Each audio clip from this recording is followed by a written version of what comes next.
सभी सदस्यों को नमस्कार।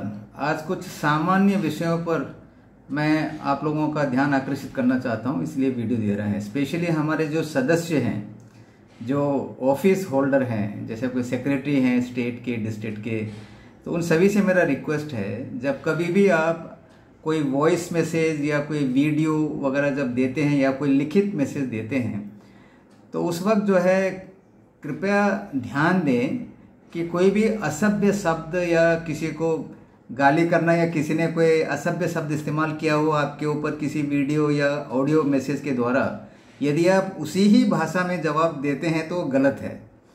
क्योंकि सोशल मीडिया है, उसमें जो है काफ़ी वायरल हो जाता है इसी बात, तो इसलिए थोड़ा ध्यान दें। जब भी जो कीचड़ में जो है पत्थर या ईंट फेंकते हैं तो आपके ही बदन में जो है मैला जो पानी वगैरह जो कीचड़ आता है, तो स्पेशली ध्यान दीजिएगा। हाल ही में जो है मेरे ऊपर भी जो है दो मैसेज वगैरह दिया था। एक तो हमारे राजस्थान के प्रेसिडेंट हैं सुबेदार योगी जी, और हमारे आरएसए के सेक्रेटरी हैं देहरादून के नए सुबेदार नेगी जी, अशोक नेगी जी। वो अशोक नेगी जी का जो है लैंग्वेज जो उन्होंने इस्तेमाल किया था काफ़ी मतलब असभ्य था, और जिसको काफ़ी लोगों ने क्रिटिसाइज़ किया है। तो क्योंकि ये दोनों मैसेज मेरे ऊपर था, तो मैंने एक ऑडियो मैसेज से इनका जवाब भी दिया था। तो मैं कहना ये चाहता हूँ कि फिर ये अशोक नेगी जी ने फिर 4-5 पेज का शायद उसका जस्टिफिकेशन दिया, उसका कोई अर्थ नहीं है, मतलबहीन है। तो सबसे पहले ध्यान दीजिए, जब आप सोशल मीडिया में ऐसे कोई चीज़ डालते हैं तो जो है लैंग्वेज साफ होना चाहिए, और जो कोई सच्चाई है तो उसको लिखिए, इसमें कोई बात नहीं है। तो दोनों जो महोदय ने जो लिखा था उसमें कोई उतना ज़्यादा खास सच्चाई वगैरह नहीं था।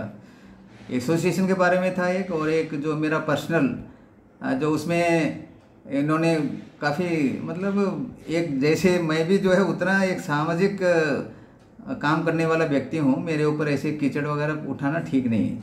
जहाँ तक ये सीएसडी का जो सैंक्शन वगैरह का जो मैंने आरटीआई का डॉक्यूमेंट डाला था, एक वीडियो भी डाला था, जिसमें हमारे कमांडेंट एमपी राव जी उस वक्त ओआईसी थे, उन्होंने जो एक चिट्ठी दिया था कि असम राइफल्स के जवानों को सीएसडी लागू नहीं हो सकता है, इसलिए पुलिस कैंटीन में जाइए, पुलिस का लिस्ट दिया था। और 29 जुलाई 2010 की बात है ये, और मैं उन्हें फ़ोन करके डांटा भी था, क्योंकि डांटना कोई जो है गंदी बात करना नहीं है। नाराज़ मैं इसलिए था वो आरएसए डायरेक्टर से, क्योंकि वो आसाम राइफल के एक्स सर्विसमैन को रिप्रेजेंट करता है डीजीआर में। तो मैंने उनको कहा था कि आप जो है ऐसे लेटर में साइन करके भेजो मत, आप डीजीआर से जो है कंसल्ट करो। आप जो अफसरों के पपेट बन के जो काम करना सही नहीं है। डीजीआर को कन्विंस करो आसाम राइफल का जो जवानों को क्या हक है, क्या मिलना चाहिए।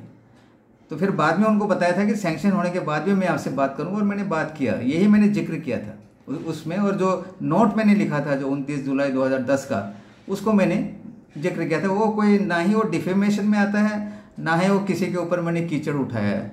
एक्चुअल में जो हुआ है वो मैंने बताया।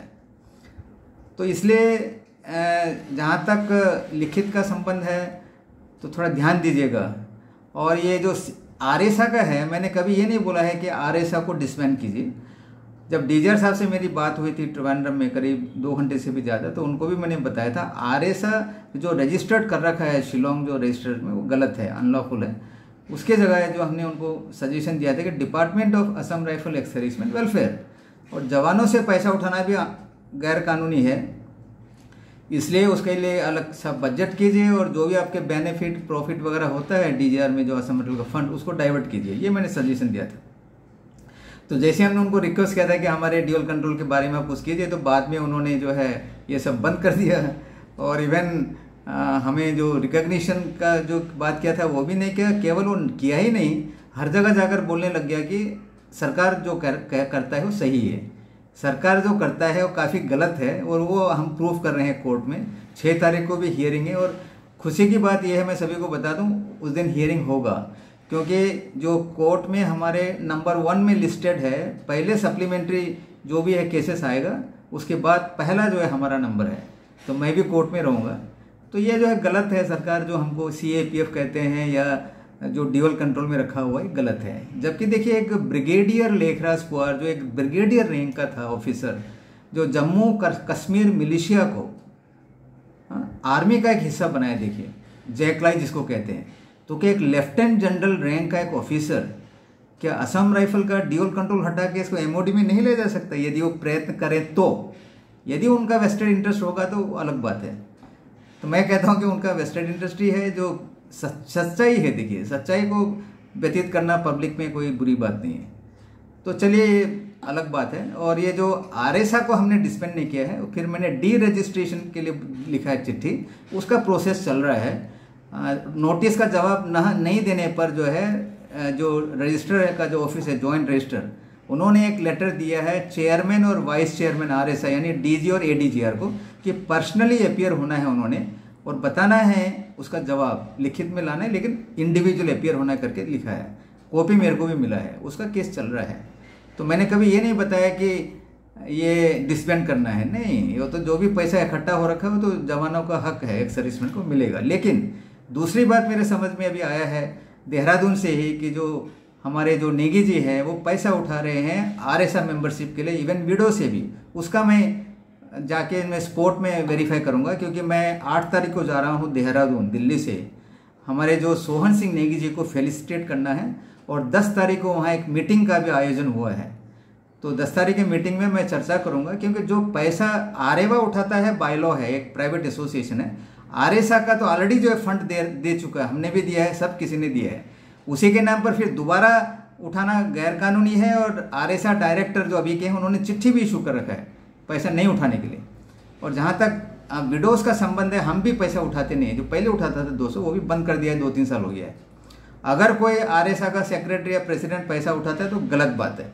इसके ऊपर हम जांच करेंगे, फिर एक फैसला देंगे। मैं आरएसआ डायरेक्टर साहब को भी लिखूंगा अगर ऐसा कुछ हो रहा है तो देहरादून में जो सभी लोग आइएगा मीटिंग में। 10 तारीख को मैं कोर्ट का भी बारे में बताऊंगा क्या हुआ 6 तारीख।